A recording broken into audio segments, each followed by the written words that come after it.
Welcome everyone to the second Reginar. Launched in autumn 2022, Reginar is the English language webinar series of the Institute for Regional Studies, which is a multi-local research institute in Hungary and also part of the Center for Economic and Regional Studies. My name is Peter Balog. I'm research fellow at the Institute and the monitor of this event. Presenting today's topic and speakers, let me briefly mention a few things about Reginar. The idea behind this webinar series is to present and discuss some of the most topical issues concerning spatial development in Hungary, East Central Europe, and beyond, with experts in and outside the Institute. Please note that the Reginar is recorded, to which you're automatically giving your consent by participating. All our webinars can be watched a few days following the respective event on the Institute's YouTube channel, the link of which we're providing in the chat. The link to each webinar is also indicated on the Facebook group of the series, which is simply called Reginar and shall also be added here. The topic of today's Reginar is regional industrial development with and beyond foreign direct investment. Few scholars in Hungary would be more suitable to discuss that than the speakers here invited. Today's event will begin with the presentation of Gábor Lux, Senior Research Fellow of our Institute's Department in Pécs, Southern Hungary. Gábor holds a PhD in Regional Studies and has long been focusing on transforming industrial regions in Central and Eastern Europe, urban economic governance, development policy, and evolutionary economic geography. Our external discussant today is Ernő Molnár, economic geographer at the University of Debrecen in Eastern Hungary. Ernő concentrates on the integration of the East Central European semi-periphery into various industrial production networks, including some of the socio-economic effects of that. Last but certainly not least, our internal discussant is Erika Nagy, Senior Research Fellow at the Institute's Department in Békéscsaba, Southeast Hungary. A human geographer by training, Erika's research revolves around peripheralization on different scales, as well as global flows of retail and food. It can also be mentioned that Gábor Lux's presentation today is based on a manuscript now under review for regional studies. But he and the other speakers here also recently contributed to a special issue on today's topic in the Institute's journal Tér és Társadalom, in English Society and Space, the link to which we're putting in the chat as well. Finally, before I hand over to our speakers, I would like to encourage those of you watching us live to put your questions or comments in the chat during or after the contributions.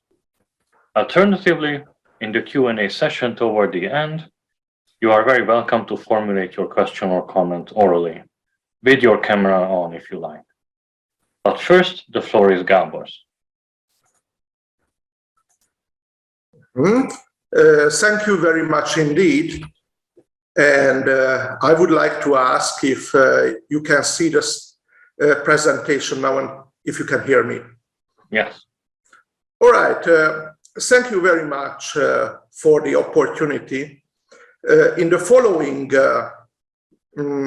discussion, we will focus on regional industrial development, its the way it functions with foreign direct investment, the model based on FDI that has emerged in Central and Eastern European economies, but with broader theoretical implications, and finally some ways forward from the present model.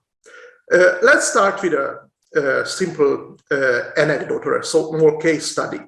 What you see on the left is a light bulb from my living room. I had to change a few weeks ago, or not recently, and it turns out that you have to do it very often.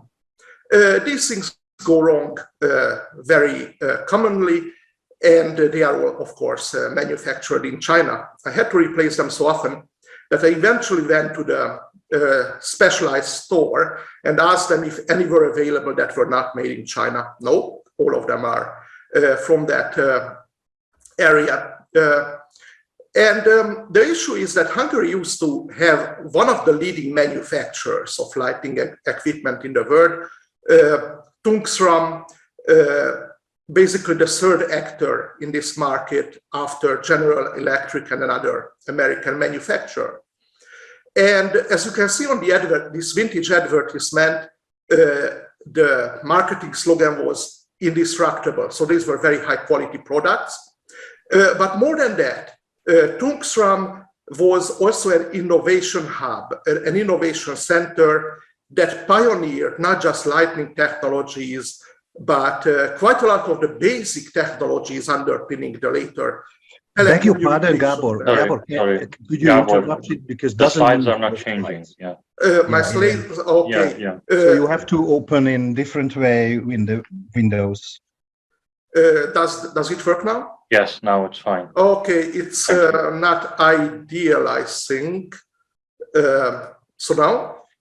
Yes. Okay. It's fine. So it pioneered basic technologies and was very influential in running, organizing national innovation networks. Tungsram itself was privatized in 1990 to General Electric, its former competitor, and gradually it was downsized, restricted to sort of base manufacturing activities, and eventually sold off to a smaller investor. And now these weeks it is being shut down entirely. So what the moral is that FDI does have some benefits, but it also has risks. And development based on FDI perhaps does not always give us what other venues of development, domestic corporations, domestic innovation can provide us. And these are some questions that we will be examining in the following session. Do you see the next slide? No, I'm afraid No. it's... Okay, so we will now it's the third. We will just use this approach. I'm sorry for that. So the topics we will be discussing here are three main areas. First, we will talk about the implications of FDI-led or FDI-dependent regional development on the case of Central and Eastern European regions. Then I will also focus on some of the emerging development alternatives which may provide a way forward from the current model. And then I will outline the framework of a potential successor model that we have elaborated with my colleague Zoltán Gál, also present here. My conceptual framework is regional policy, industrial policy, and the varieties of capitalism debate.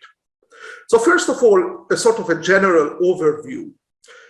Under post-socialism, the priorities of development policy moved from the previous state interventionist model towards a modernization project heavily influenced by foreign direct investment and essentially governed by a sort of nexus of the FDI investors and the state as a driver of development, also helped along by the European Union and globalization processes.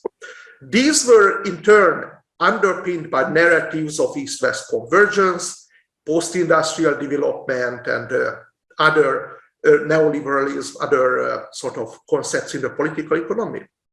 The integration process into global value chains and production networks came with significant early stage benefits. A sort of integrated periphery arose in our member states, gradually expanding in geographical scope. First, the Visegrad countries, a sort of continuous integration zone of manufacturing, emerged connected to Western economies. And it was gradually expanded towards Southeastern Europe, Eastern Europe. These patterns concentrated around sort of urban centers like Timisoara, Bucharest, and so on. These were less contiguous zones, but they nevertheless start to get linked to these networks. And in the last decade, since the global financial crisis, we have seen deepening integration of FDI, but we also see some signs of exhaustion, and we can observe it in the terms of total factor productivity catching up, convergence, and even GDP data. What theoretical discussion has sort of highlighted in the recent 1.5 decades is that the emerging model is not quite the Western European model of development, but something that called the dependent market economy model, whereby economic development is based on foreign direct investment. It is dependent on external decision-making centers, external innovation, and so on. Now, there are considerable benefits. I don't wish to make this presentation a sort of demonology of foreign investors, but we have to realize that FDI just does not do a lot of things that domestic industry or domestic banking does, and there lies sort of important difference. If you look at the map, just briefly, from the Atlas of Economic Complexity, we can see even 8 years ago that the macro region has been integrated into the manufacturing sort of profile of Western European countries. Evidence of deep integration can be seen in various aspects, particularly the automotive industry, but also other value chains. And you can see on the circle the geographical scope of the first wave of investments, and then its gradual expansion. So what has been created is a sort of complete space where all sorts of manufacturing activities are now located, an integrated periphery, which is dependent on core countries, but it is closely linked to it in a mutually beneficial but hierarchical relationship. And the features of this development is that it is based on prefabricated, easily transplanted advantages. You pick up an FDI project and you get the technology, you get the modern management processes, you get automatic links to the global markets, and a lot of advantages in capital finance. The emerging division of labor is basically based on mostly medium-skilled jobs and medium value-added activities. There is some upgrading and growing factor intensity and emerging supply network, and also some reinvestment. These are pretty good in some sense. It is also found that FDI does not create something radically new, but it reconfigures and uses local socio-economic networks and local resources in a fairly efficient way from its own purposes. It creates new combinations of foreign capital and its own resources. However, there are some dilemmas which also arise from this situation. The dependent relationships also involve that investor firms behave differently on domestic and investment markets. There are risks related to the firms are packing up and moving elsewhere where it's more beneficial to them. There are uneven geographies that we will discuss shortly. Crowding out and congestion effects have been recently more and more easily observed. And the main problem I see is that domestic alternatives, which would have been beneficial in economic growth and regional development, have been neglected, not explored sufficiently. We can also see growing social issues, migration processes due to low wages, leading to considerable losses in human capital on the basis of knowledge-driven development. We see regional disparities which are preserved and fairly long-term. And perhaps most strikingly, weak capital accumulation in dependent regions, that financial, social, and territorial capital is not generated in a sufficient quantity, and therefore a reproduction of traditional inequalities might result. Also, implications for regional development might be discussed. The focus of state investment policies or large projects and centralized policy making encourages geographic concentration in a few regions. We also see that routines and paths dependent influence policy making. Earlier successes encourage more of the same, even when alternatives would probably be sometimes more fruitful to consider. We can also see crowding out and congestion effects, whereby domestic firms are being displaced by FDI. And here we can see parallels with previous research in Italian regions where similar things had taken place.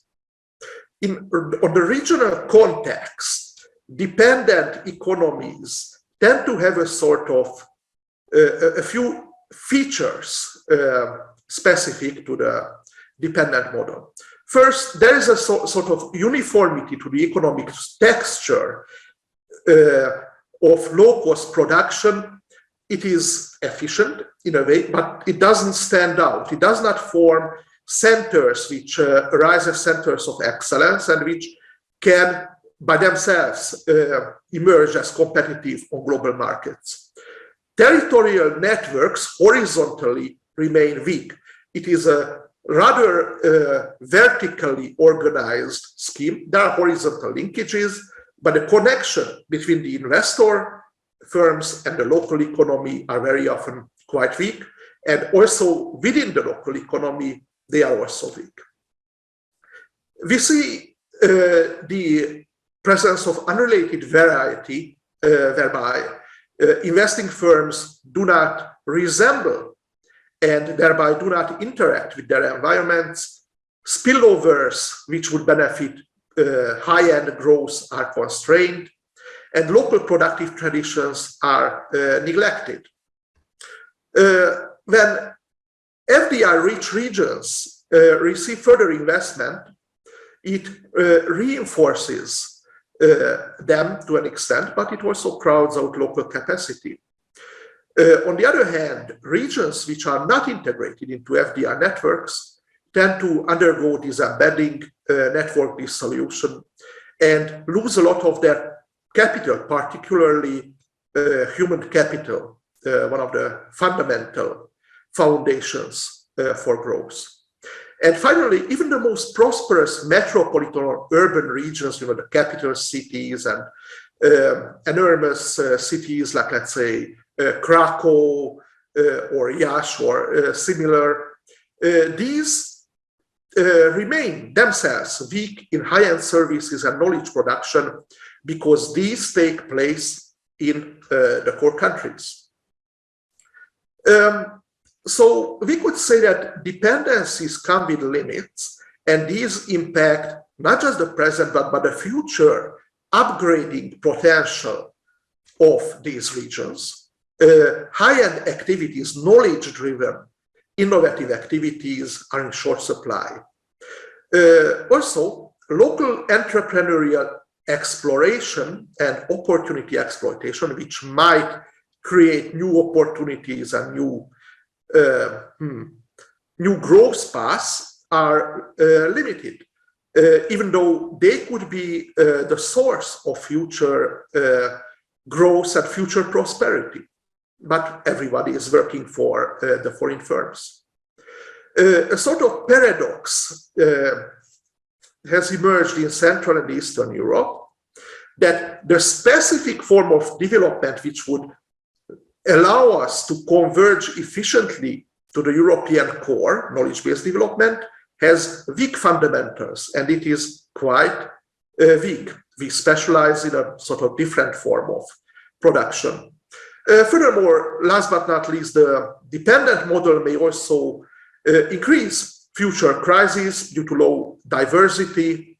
This has implications on resilience, vulnerabilities to various shocks which we have seen and we are now seeing with the current crisis, and also the problem of the capital just picking up its tent and going elsewhere.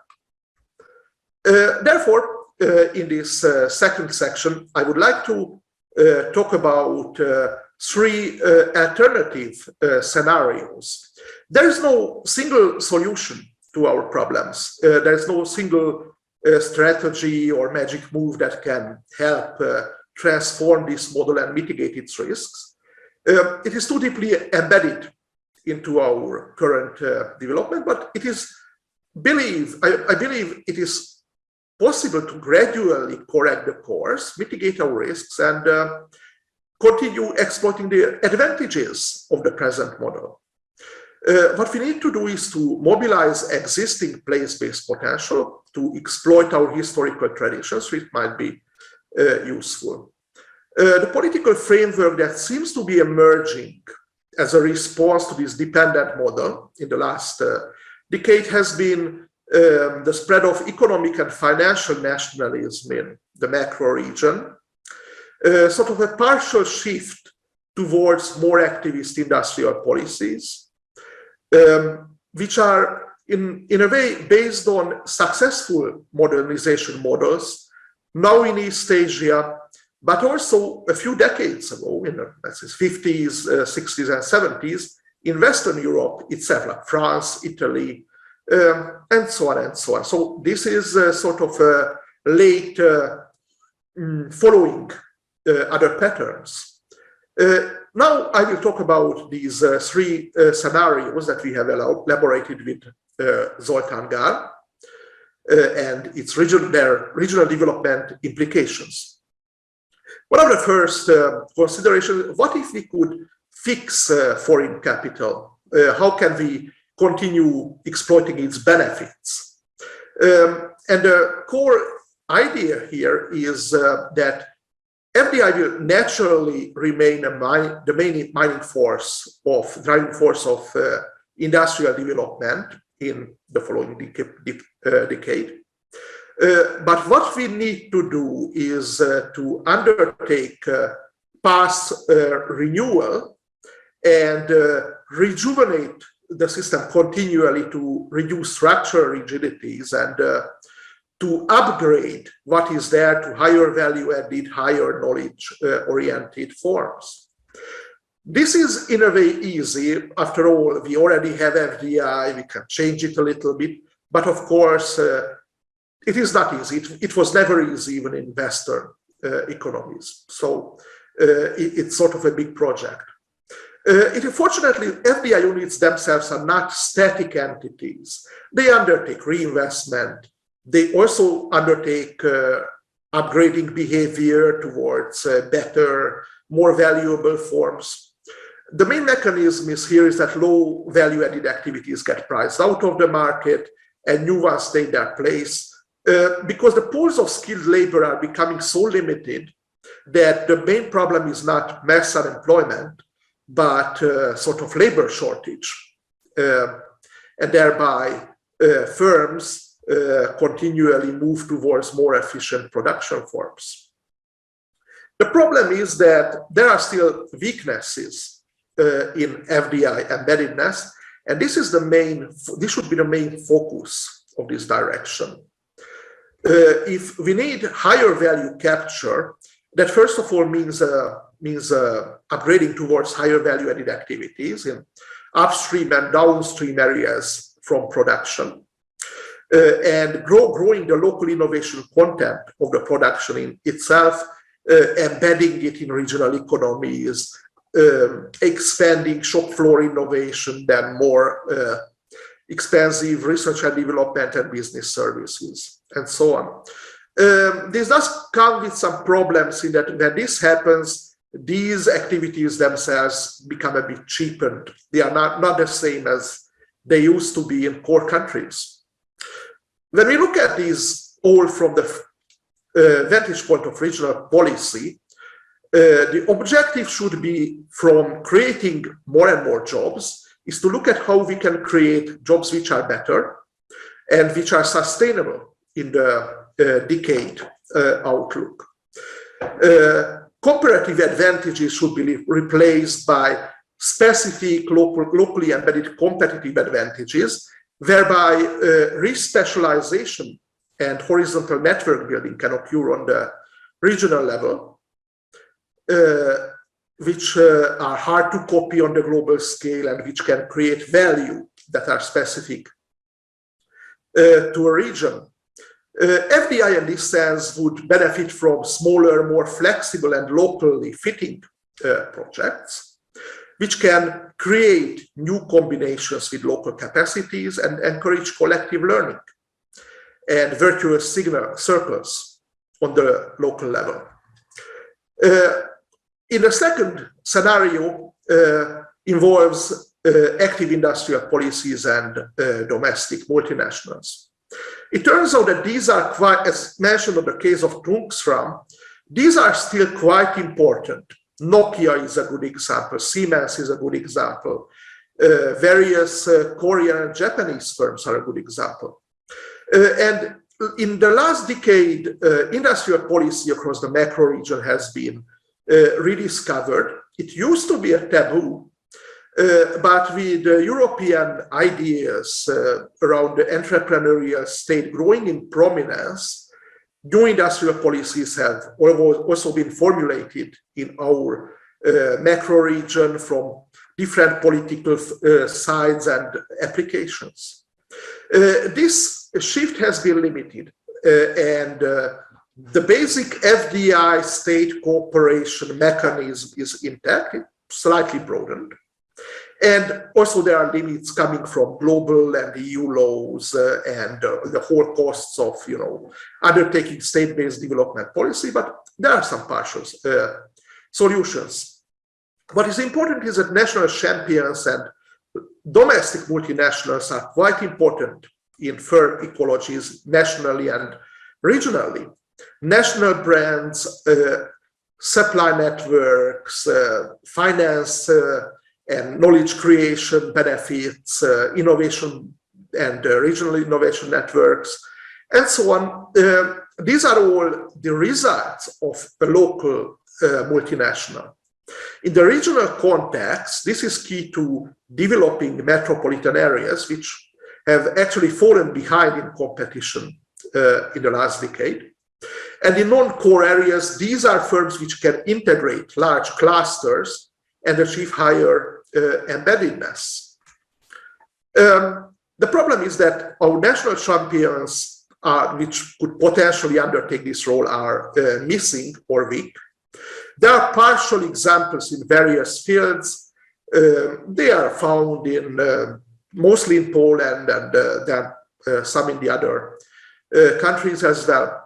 The problem is that even though their regional development role is starting to be encouraged by policymakers, they are not the best fit. They are weak, and they often have to take the place of missing actors like banks coordinating sort of network building activities, which would traditionally be the role of let's say, a manufacturing firm. We can also consider the possibility of growing smaller or medium-sized enterprises into active worldwide multinationals. This is very hard. Changing scale is hard. It's a point of failure. It's a stress test. And it exposes a lot of these so-called success stories to external takeovers, like Solaris, Poland's great bus manufacturer, which became one of the leading European actors. It was taken over by mostly by a Portuguese investment group. So there is partial disbanding going on, and I could cite examples from Hungary and elsewhere as well. In policy, there are some trends that sort of try to counteract it. The Hungarian multinational program, which is an example, which tries to create regional multinationals which can expand to the Central European, the EU, to the global level gradually, through export-based learning. Then the third scenario, domestic entrepreneurship and how it might help regional development in this respect. The domestic SME sector is in many ways quite similar to the European standard, but there are weaknesses, particularly in added value, innovation, and some other key indicators, whereby they lag behind FDI units. Where successful firms are found, they typically undertake export-based learning and supply network embeddedness. Sometimes they use soft skills to bridge efficiency gaps, and there is a stratum of these firms. The most successful of them are typically found in metropolitan areas. Less so in Poland, but it is still a sort of regionally concentrated story. Successful SMEs are those which have been able to escape from low road development trajectories. Very often these are mid-sized family firms which resemble Germany's Mittelstand companies. They exploit scarce resources very efficiently, and that's their big thing. They are regionally dispersed, so they are not so concentrated. They are a solution for small towns and even some peripheries.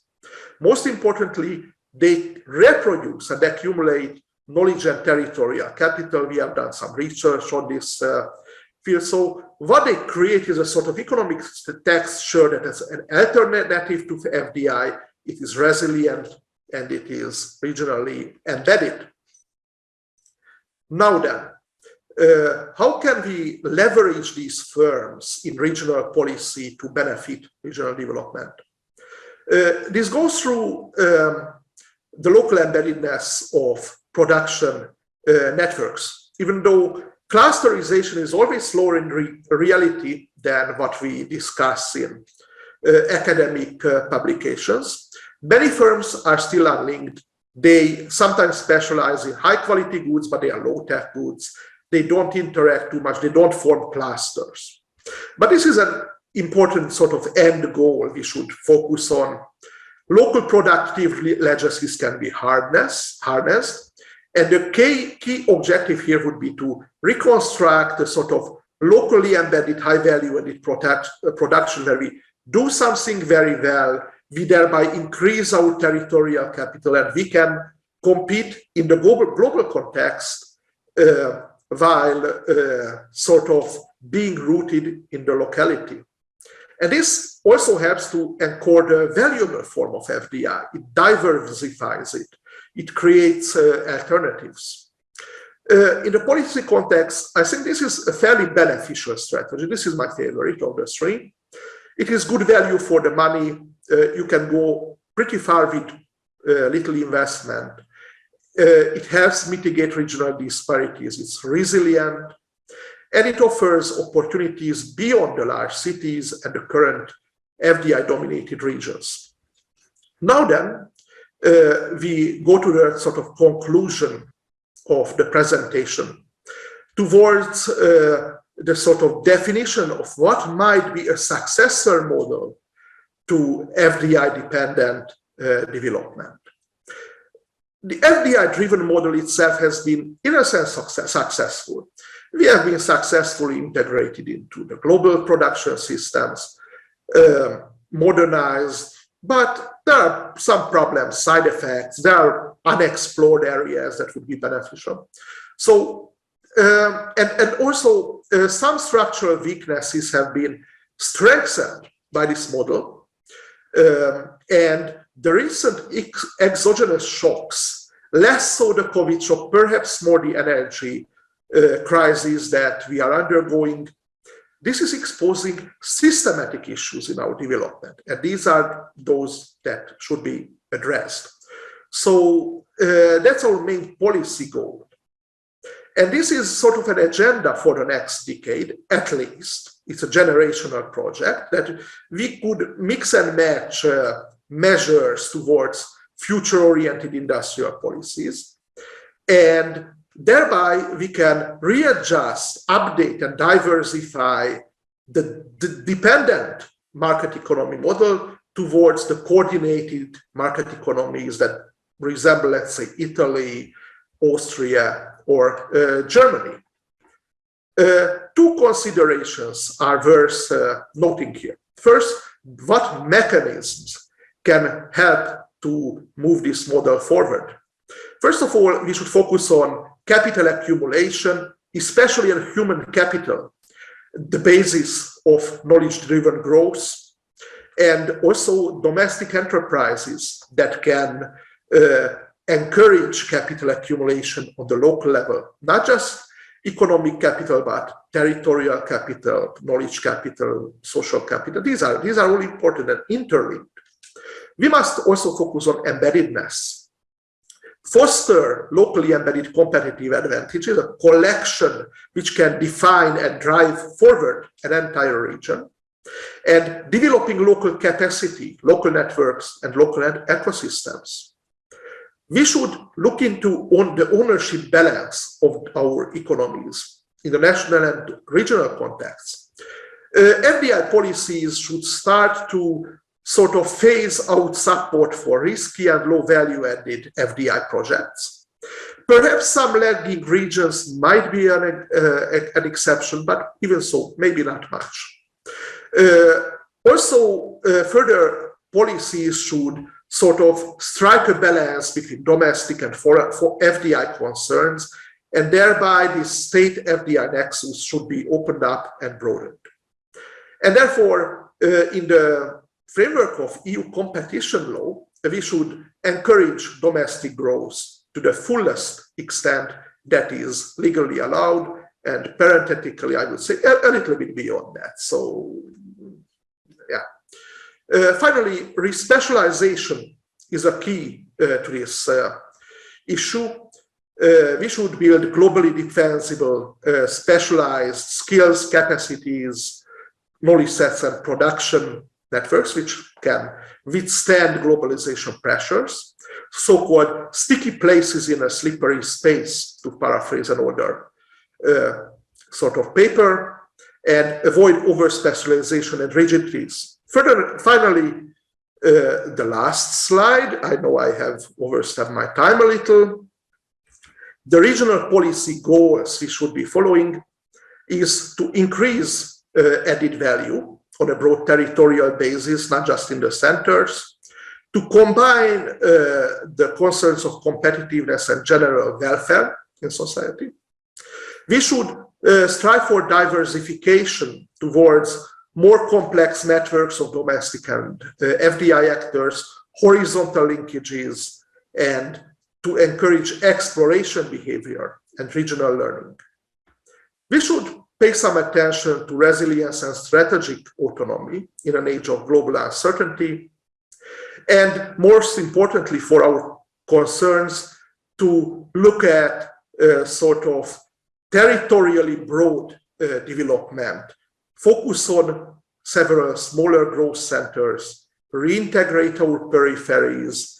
This needs a lot of capacity building, and eventually to foster place-based development. And with that, I thank you very much for your attention, and apologies for overrunning the allotted time. Thank you. Thank you very much, Gabor. That was clear, I think.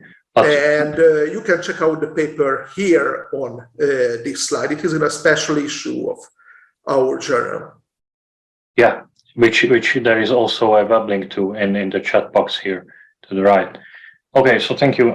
Since we're running short of time, I would now like to ask. Sharing. Yes, thank you.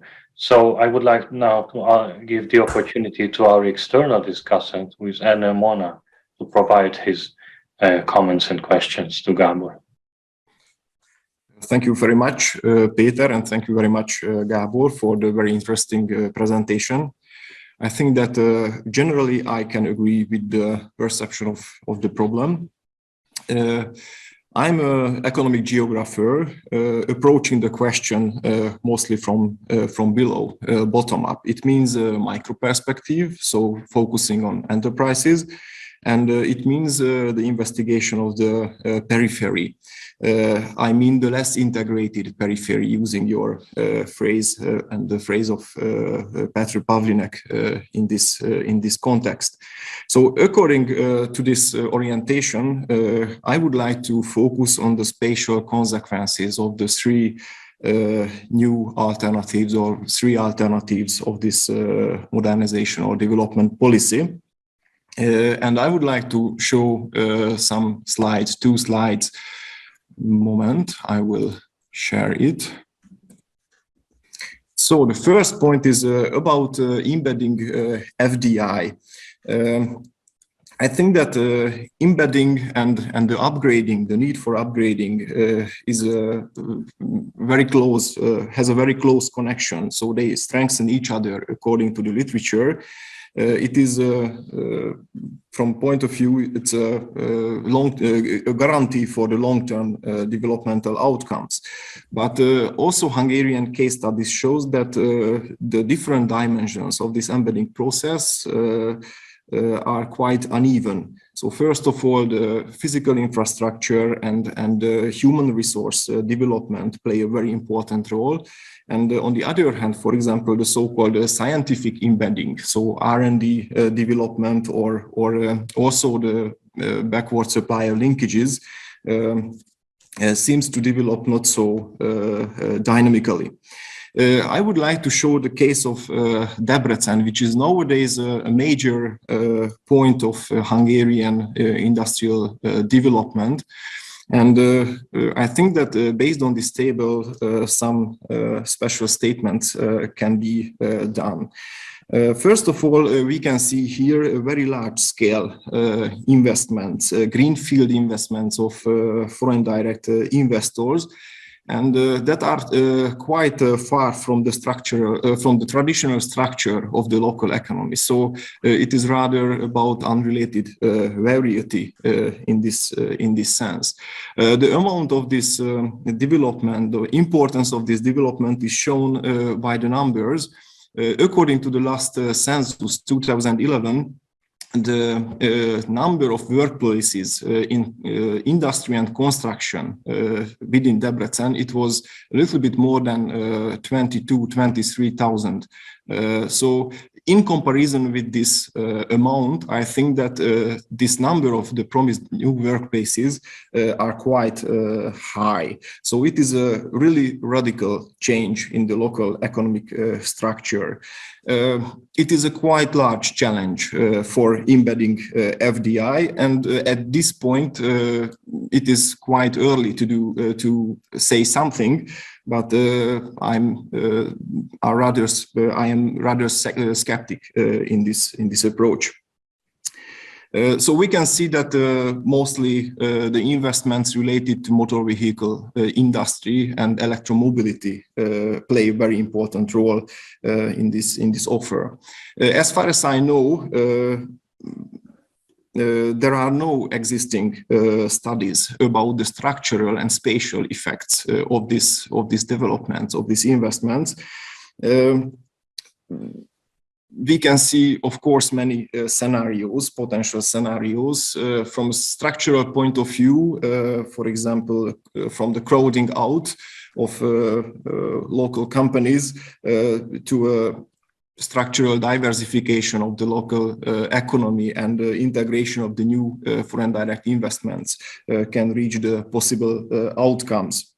On the other hand, from a spatial point of view, it will be also very interesting what kind of effect this investment for the broader regional economy could have. Debrecen will stay a cathedral in the desert, or can it function as a real growth pole in the Eastern Hungarian periphery? So this slide about my skepticism and about my considerations related to this topic. To the second scenario about the national champions. Yes, in Hungary, there are not so many companies remained that can be fulfill the requirements of national champions. But during my investigations at the periphery, in smaller towns, I can observe more and more companies, a special group of domestic-owned companies that are not national champions, but they are no more local companies. So they are companies that are controlled externally. They are headquartered, for example, in the capital city or in a larger city in the neighborhood, or even in the more integrated Transdanubian areas, so more industrialized Transdanubian areas. I think that a new branch plant economy emerge in this sense. And I think that the investigation of this new branch plant economy and the effects of this branch plant economy on the development of the periphery, it can be a relevant part of the research agenda, and it can contribute to the establishment of a new alternative development model of the economy. The third point is also interesting. I think I have a slide to it about domestic SMEs, small and medium scale enterprises. I'm quite engaged in the investigation of this group of companies. In the Eastern Hungarian periphery, in rural spaces, dominated mostly by smaller towns.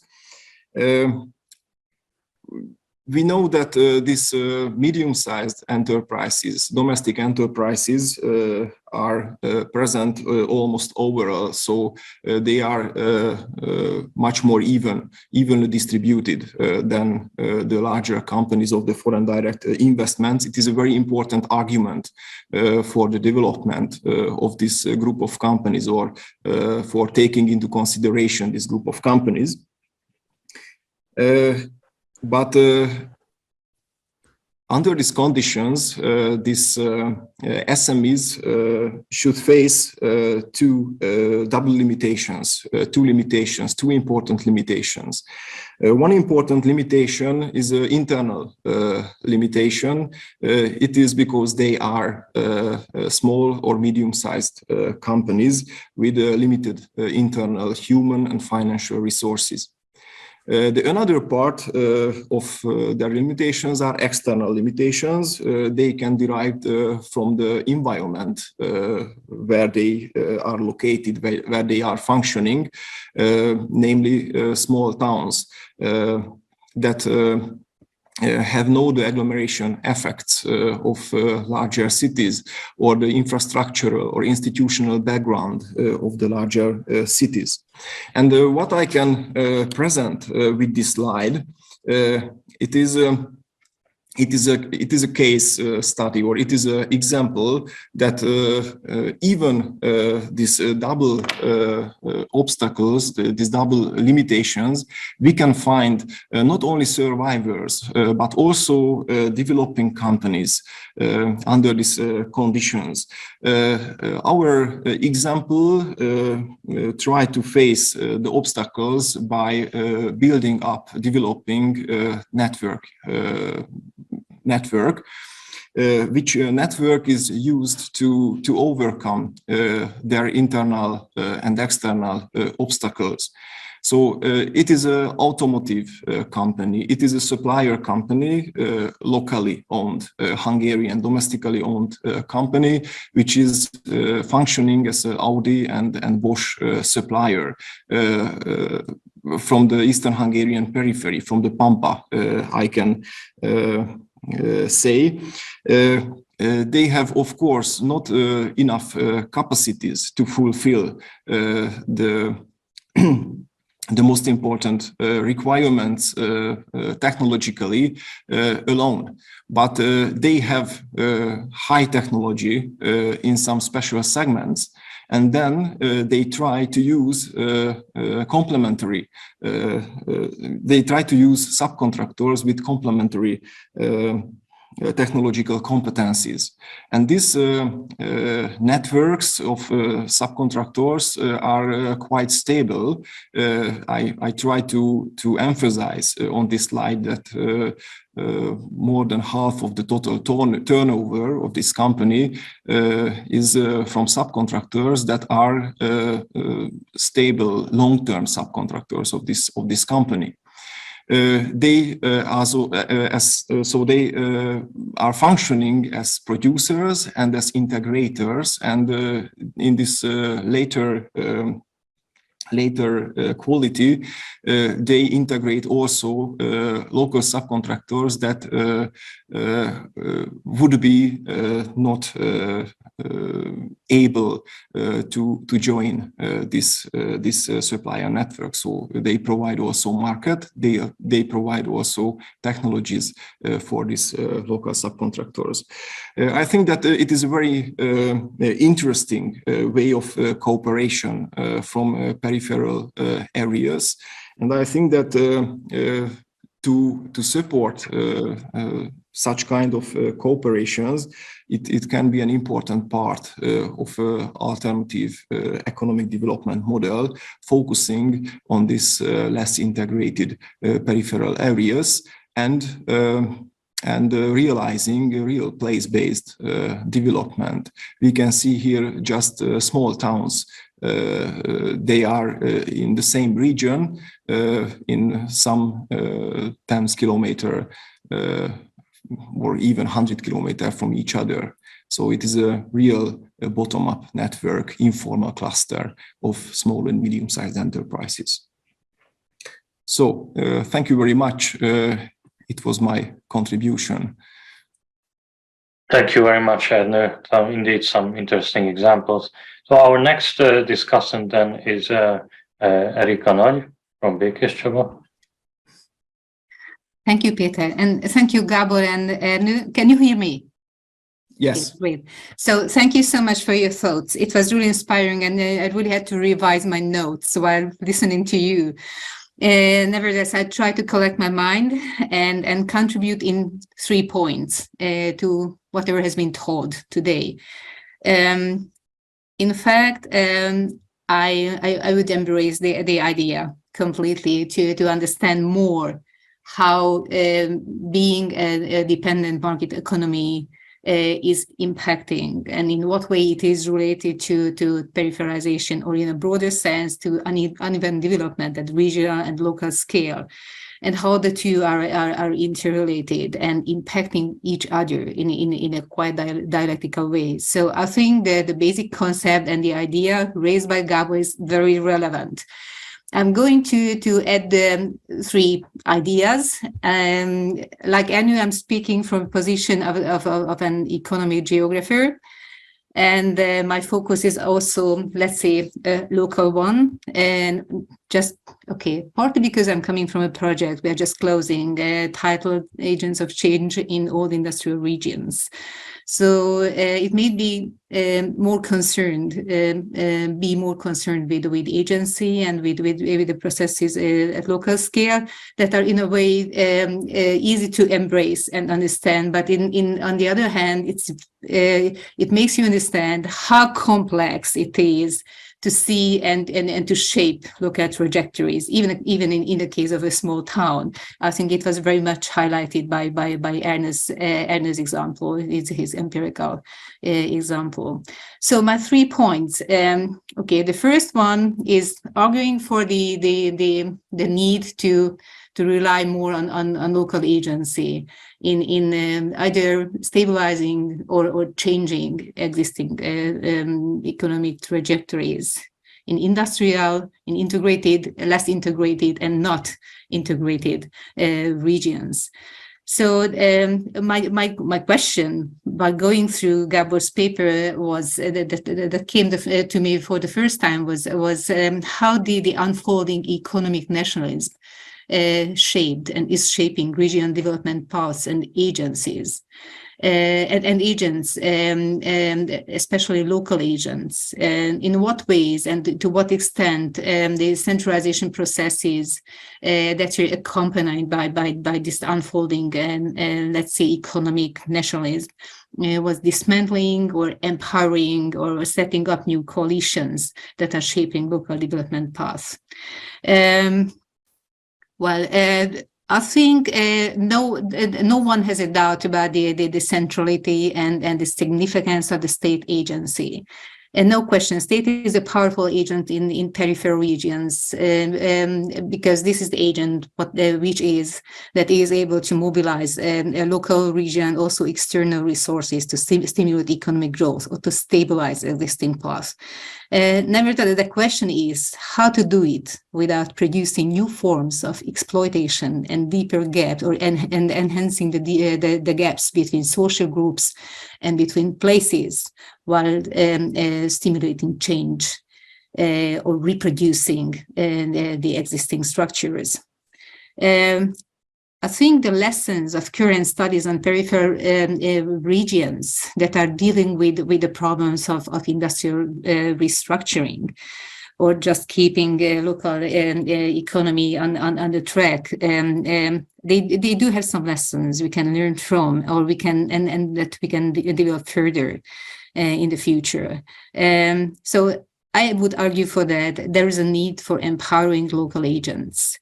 New development paths, it is argued by many scholars, rest on territorial, let's say territorially or locally organized coalitions. These coalitions embrace key agents who develop more or less hegemonic projects to boost inward investment, inward funding, to stimulate growth, to manage the unemployment problems, to rise property values, and so on. Nevertheless, all these agents, many of them external ones, are still very much dependent on local spaces through property market, labor mobility, local tax systems, and so on. Nevertheless, such coalitions are always contingent, temporary, and embedded into the state accumulation strategies. In the absence of strong local agents, or in the absence of participation of local agents in such coalitions that are boosting change, the processes are driven very often by narrow firm, or let's say capital interests, and remain fragile to political games that is really endangering the existing path or the change, or let's say the intentions and strategies to make a change in the existing path. In this case, if local agency is too weak or not involved in change, local change, regional and local outcomes will remain or get increasingly vulnerable and unstable. For instance, our empirical studies suggested that in the time of the transition in the 1990s,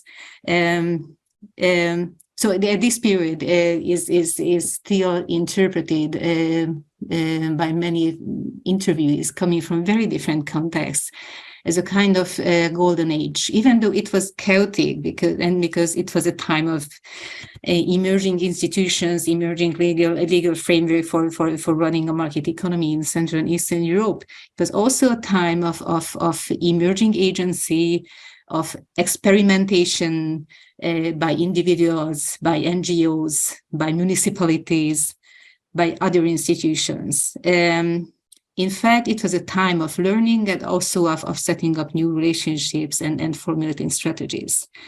What we could see and what was stressed also while making these interviews is somewhat hollowing out or getting shallower of these agencies, because when power relations are institutionalized, they are settled, and institutional hierarchies are set up, and the scope of local experimentation that very often involves transgressing, for instance, institutional boundaries and setting up new functions, taking new roles, very often initiating roles, very active, stimulative roles, are much more strictly regulated. And definitely it was considered, I mean, the time of consolidation and even entering the European Union, this first decade of the 20th century was considered not only a stage of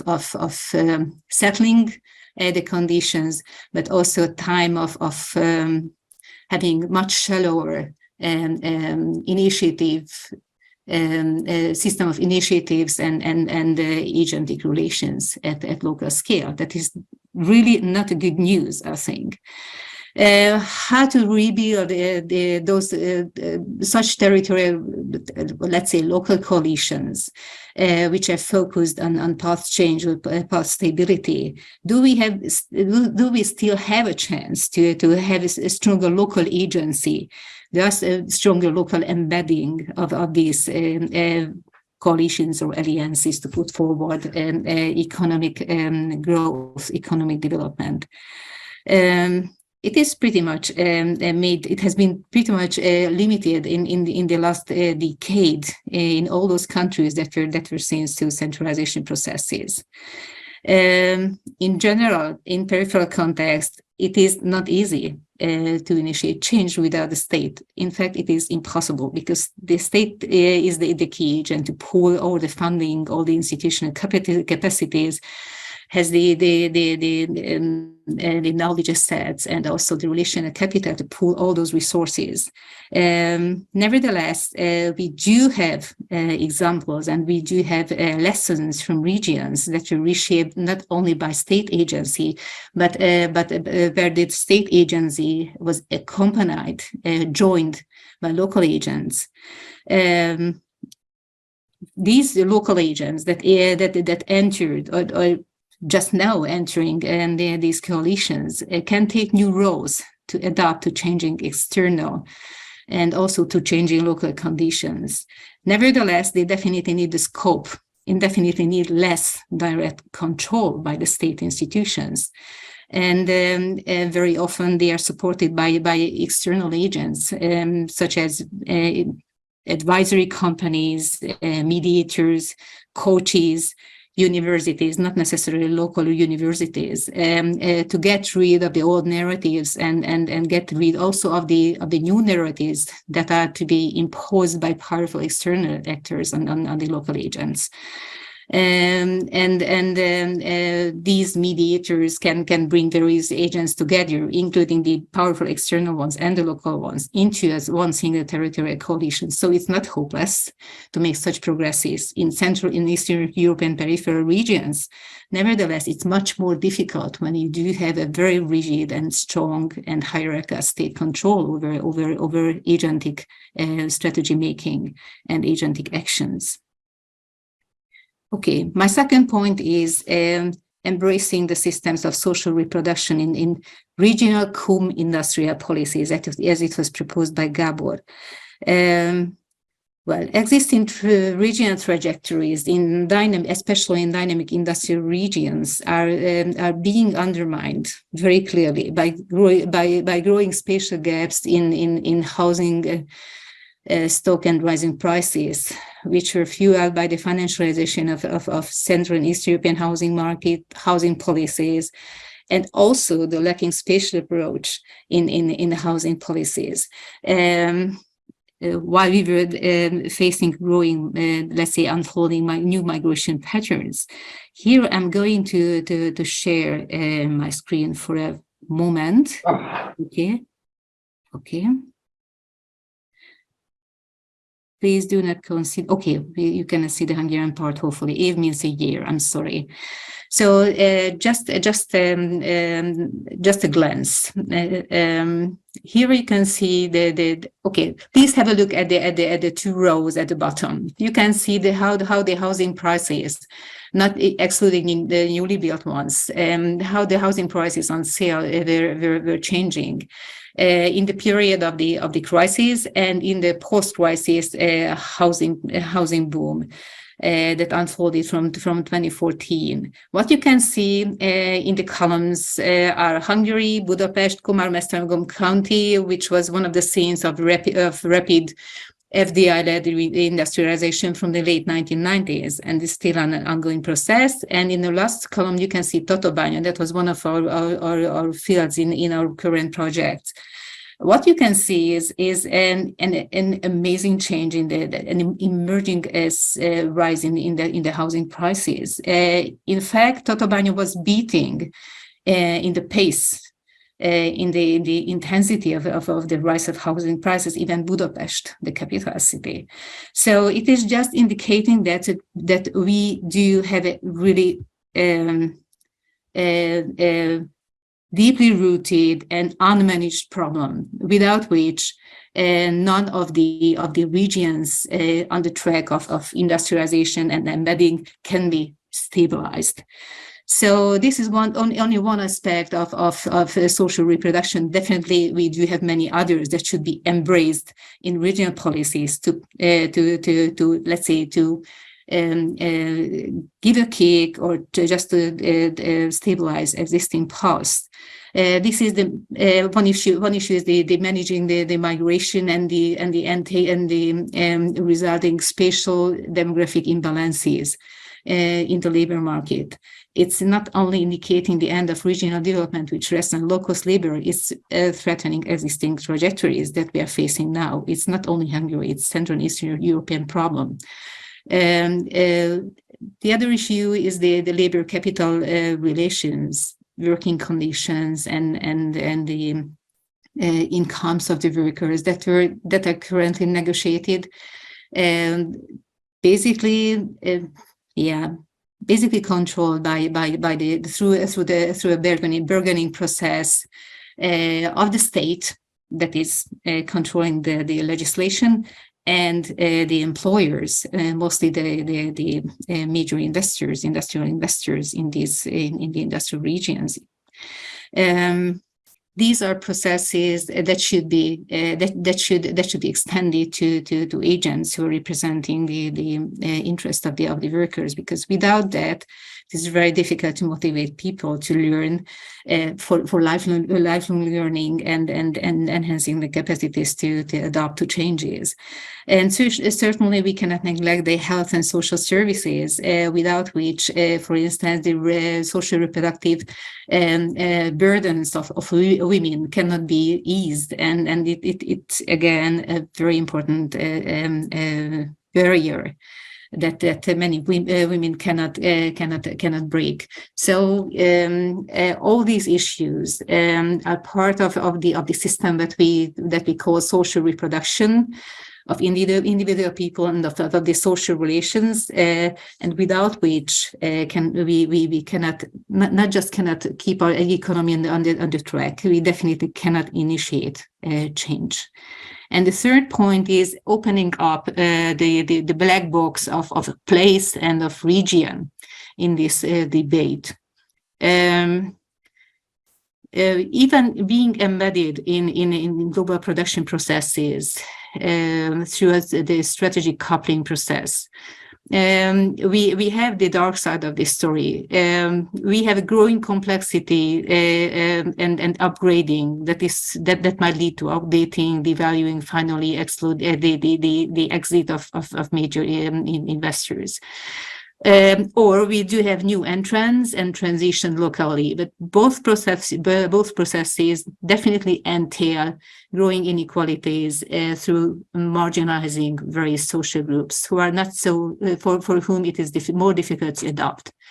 For instance, in Hungary, we do have many social groups that are completely excluded from what we call primary labor market. Along with that, I would also propose to think about regional change and regional development in let's say, a spatially dialectical way. So we should think about industrial development in terms of losses to regions which are marginalized in such processes. Evidently, in many cases, there is no trickling down of the benefits of the development in dynamic regions. There are losses in other places in marginalized regions in completely not embedded regions that are definitely marginalized in terms of demography, communities, environmental quality, household assets, and so on, that are definitely reproducing inequalities and definitely swallow up resources that cannot be channeled into, for instance, let's say, putting regions on a new track. And finally, one question that I'm going to, with which I'm going to address Gabor and possibly the participants. So the key concept, one of the key concepts that we all use today is the periphery and peripheralization. We are in a new situation. Well, let's say a new situation, a new context has been unfolding since the great financial crisis.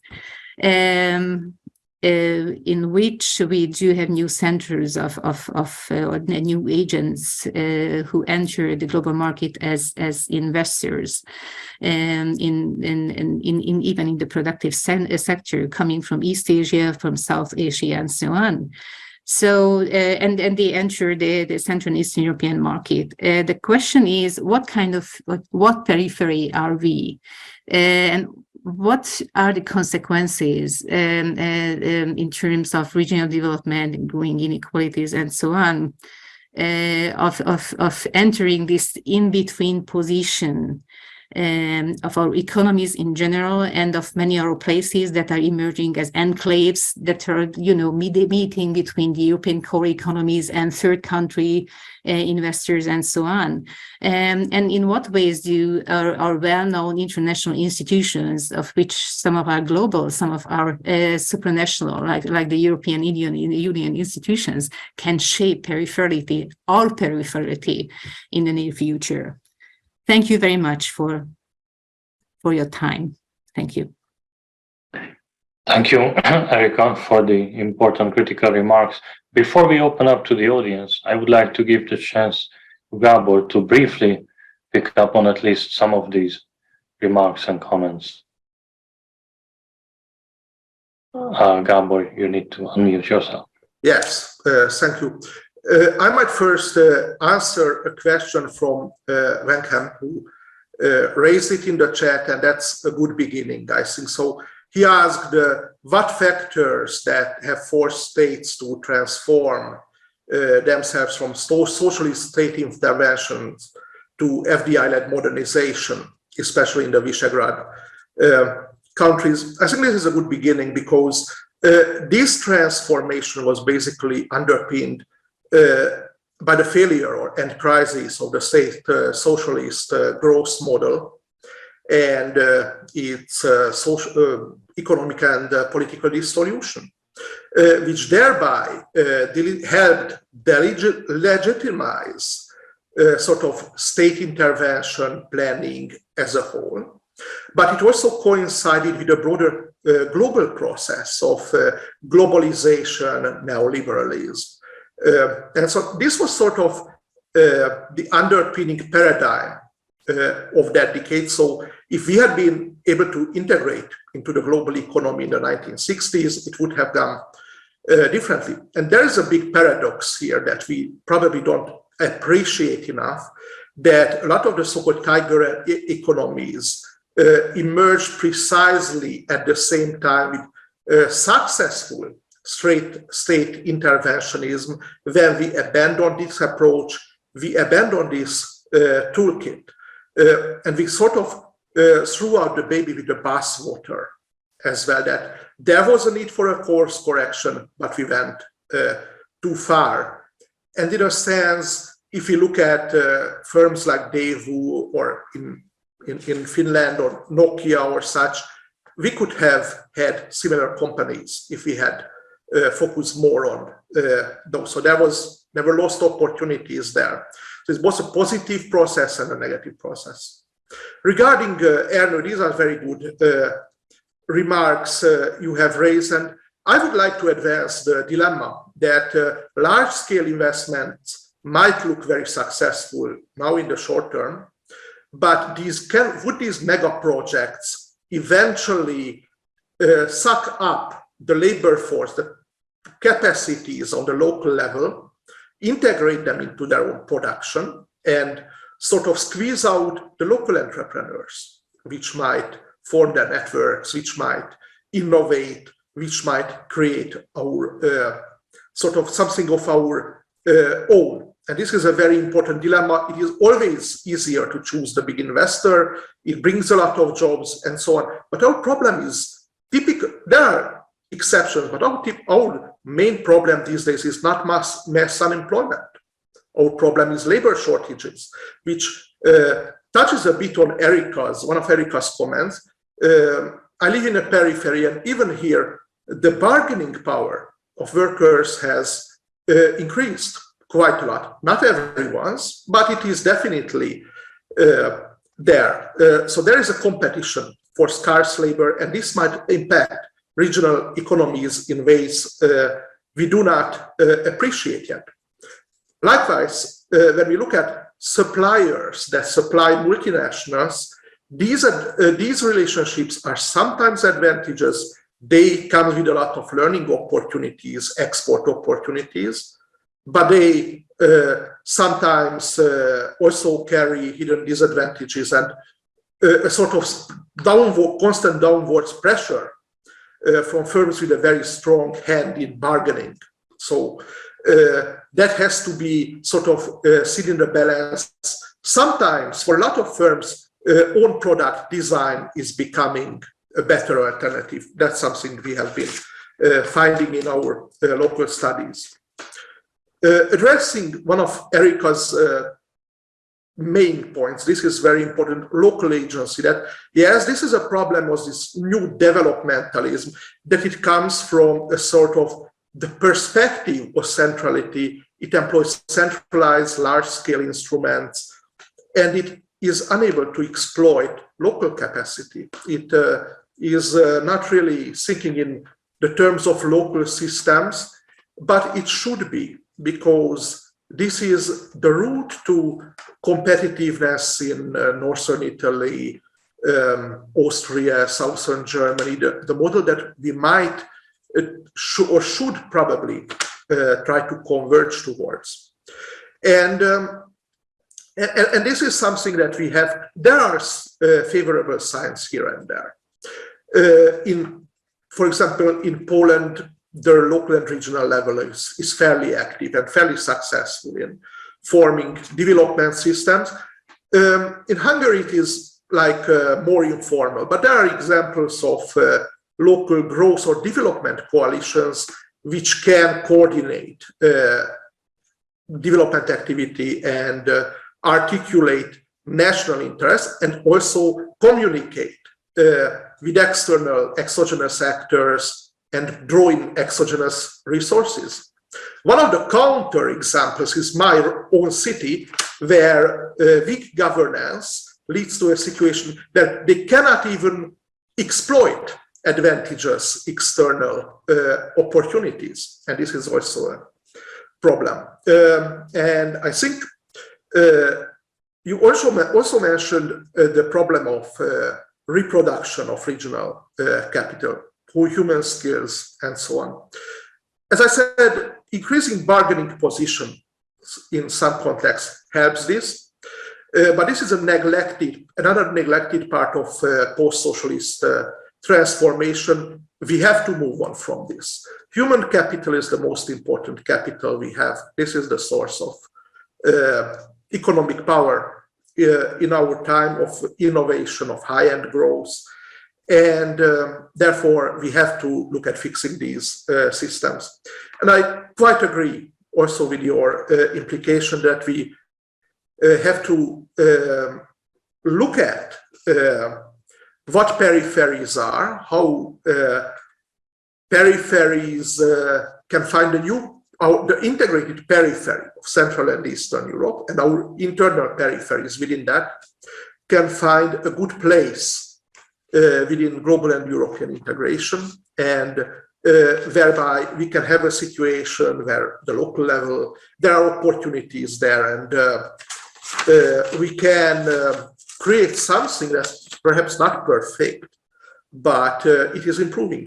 And on a positive note, I know I talk a lot about, doom and gloom and problems, but I do believe in gradual incremental change. Small steps, if you keep walking and walking, you can go very far. And we have seen many examples of going very far with that. So that would be the response. Thank you, Gabor. That's great. Okay, so at the end, I would definitely like to give the opportunity to the audience to raise any questions or comments. As far as I can see, the only question in the chat has been answered. Unless there's, I see that Zoltan is raising his hand. So please, Zoltan. My co-author and co-conspirator. Yeah, and I would like to also use the opportunity. I just checked today. I'm not at home. The special session I already circulated. I think I sent to Erika and Erne is already on. So that's and I also encourage you to, as we did together in McDonough, attracting foreign scholars. So it would be interesting to share our idea with them coming from other Visegrad countries or other broader post-socialist spaces. So that's a very interesting thing. I would like just to reflect to one point which was raised by Erika and reflected also by Gabor. The role of the agents and role of the state is critical things, and I think it's even in answering that question when this gentleman raised why was this fast transition towards FDI-led or FDI-dependent development. So the role of the state, even in this article, we were speculating whether to devote a special chapter to the developmental state, or what extent this developmental state model are adopted. And also Gabor mentioned one aspect of this, that the neglection and the missing local industrial and economic policies in a wider sense, but particularly local industrial policies. So it was, the issue was not even raised during privatization and neglected long after this process. And even David Bailey, who had a paper on comparing the Irish and the Hungarian developmentalism, argued that in what is really a shortcomings, even in comparison with Ireland, if you compare the Hungary, post-socialist Hungary, the total negligence of domestic economies, particularly SMEs, and the lack of this kind of domestic industrial policies and strategies and long-term thinking. So it's, as David Bailey expressed, it's not a failure of FDI, but failure of domestic economic policies. And actually, in this chapter, but Gabor was not devoting much details on that, we have basically, instead of developmental state, because in the previous state chapter, we had this section on developmental state, we devoted to economic and financial nationalism. And I think the outcome of this chapter also was self-censor, went to self-censorship some extent. So we tried to eliminate the most critical argument related to particularly the government, I mean, the actual practices. I mean, it was even politically correct, but we tried to keep the kind of distance. But we found two important things. One is, I think it's related to what Erika said, the dissolution of local agency system. It is related to the overwhelming dominance of the state, the national state, and the over-centralization. I think they, and every local developmental decision, even in investment promotion, is decided on the top level. So this is one important important argument or important outcome of the last 12 years.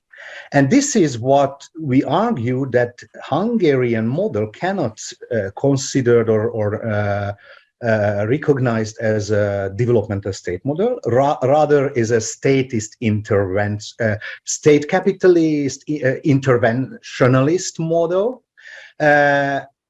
particularly for one reason, because we read the basic, if you read about the clear version of or the original model of developmental state, it's strongly based on wider societal consensus and a nationwide coalition. And this is what was missing in the Hungarian case. I'm not going to details, even we left out this description from our chapters, that even some circles of oligarchs are playing out the another non-pro-governmental circles of oligarchs. But what is more important, it's a one-sided model. So that's what cannot be a real developmental state model, because developmental state model should have been focused also on domestic industrial development and more stronger support on the SME side, what our model is suggesting. But the Hungarian economic nationalism is one-sided. It's very active on financial and service sector. So they have ability to renationalize those sectors, which are not that essential for the growth model. Because the growth model really resting on the FDI-dependent development and resting on mostly Western European, particularly German, and some extent Asian investors. And there is no ability and no intention from the governmental side to endanger and violate the base of our growth model. And it's easier to launch privatization process, renationalization process in service sector in terms of knowledge, in terms of capital requirements. So that's one of the another aspects of the short-sighted developmentalism in Hungary. And one more, sorry, to talking a lot. One more extra idea towards the question. I think it was a pressure on in the early 90s in some of the countries, including Hungary, due to the huge indebtedness, to fastly implement this kind of transition towards a privatization, FDI-led privatization. Thank you very much. Okay, thank you, Zoltan. Erika, your hand is raised as well.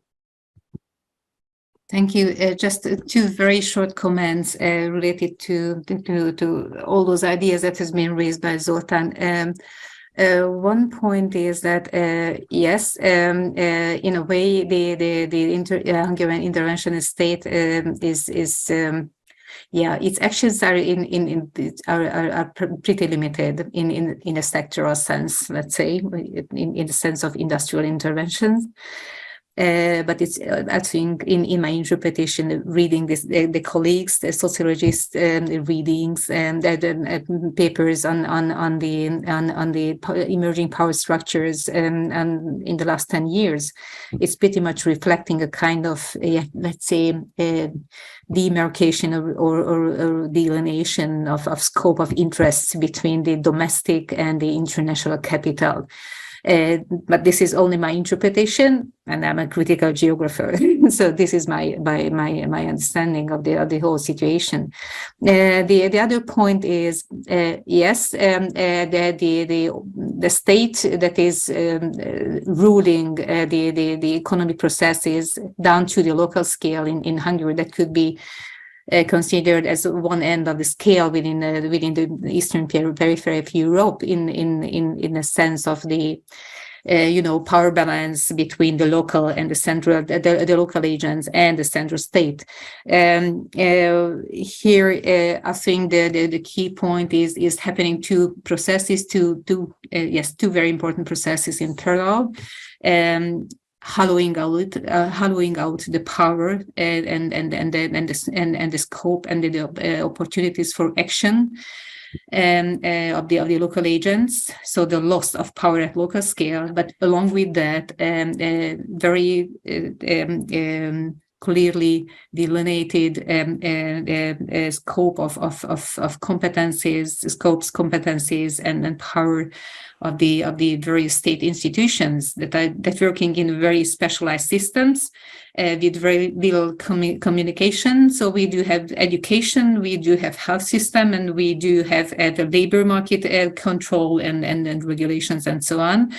But the more these are separated and the more they are centralized at the same time, the less opportunities have the local agents to react to complex problems that are all related, that are all apparent and emerge and get into tension in local spaces.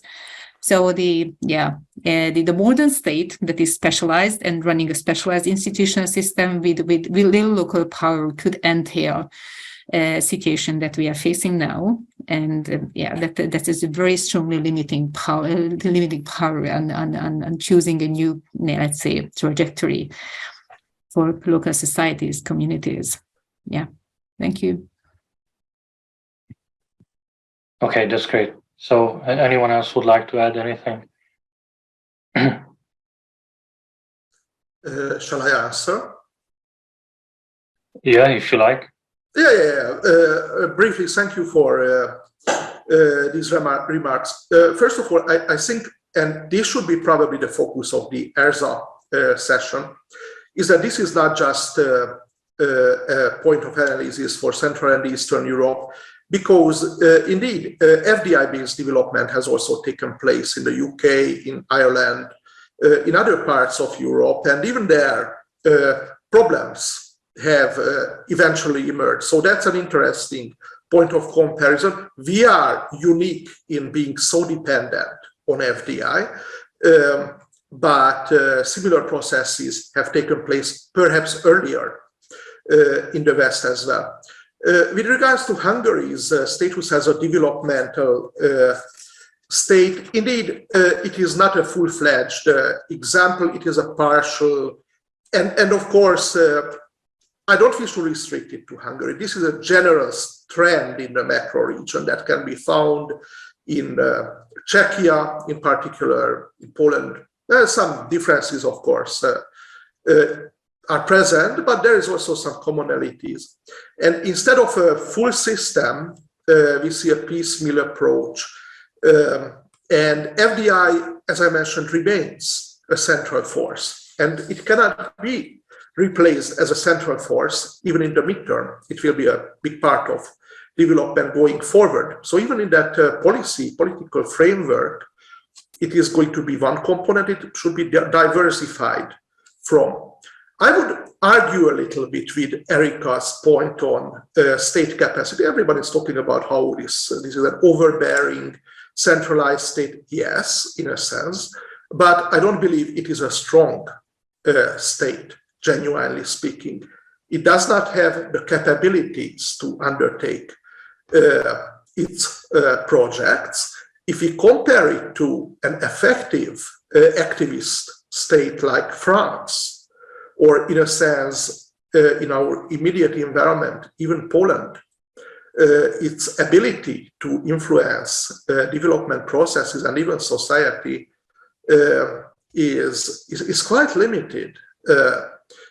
In a way, and there is a difference between rhetoric. There's a difference between rhetoric and policy and action and consequences, and it is a diminishing sort of curve there. So I think that's kind of an elaboration on that. And I think Venkem also raised, I would say that Venkem raises the question that was it a transition from Karl Marxist model towards Adam Smith? Well, Not completely. Hungarian state socialism itself was trending towards away from a sort of centralized Marxism to a sort of mixed model that was projected to replace it with some private initiative, not very successfully. And the model that emerged after 1990, it was not the Adam Smith model either. It was sort of an interesting hybrid, and the external dependency is part of that, because the Smithian model is based on small actors then competing with each other. But instead, we have very powerful almost monopolistic actors in some sense coming in and reorganizing the economy to an extent. So a very interesting shift there. Okay, dear participants, I think it's time to call it a day. These are very big, important issues, and I'm sure that they will stay with us. They will be picked up again during the Reginars or in the future at other events. So I want to very much thank you to the presenter, Gabor, and the discussants, Etika and Edna, and also to the audience and for their questions and inputs. So I think we can now ask Krista to close the record, to shut down the recording. Thank you very much indeed. Of course, if you are still have time and energy to keep on discussing, then you are welcome to do that here or elsewhere at a later event. Thank you. Thank you, Peter, for moderating. No, Bye that was bye. a pleasure. It was good. Thank you very much. Really good. Thank you. Yeah.